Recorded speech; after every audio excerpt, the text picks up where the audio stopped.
রাসূলুল্লাহ সাল্লাল্লাহু আলাইহি ওয়াসাল্লাম সৃষ্টি না করলে পৃথিবী সৃষ্টি করা হতো না, কতটুকু কতখানি সত্য। এ কথাটুকু কোরআনেও নেই, হাদিসেও নেই। লাউলা কালামা খালাকতুল আফলাক, এটা জাল হাদিস। আমার এখানে দুটো বই আছে, একটা আমার লেখা হাদিসের নামে জালিয়াতি, আর একটা ফুরফুরার পীর আবু জাফর সিদ্দিকীর লেখা আল মওজুআত। এই দুটো বই পড়বেন, দেখেন ওলামায়ে কেরাম সবাই বলেছেন এটা জাল কথা।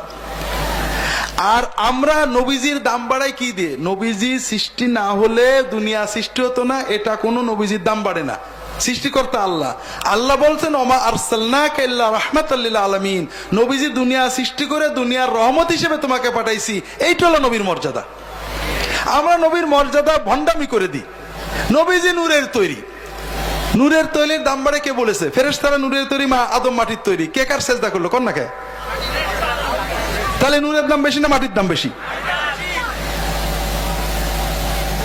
নূর, চাঁদ নূর, ঠিক না? সূর্য নূর।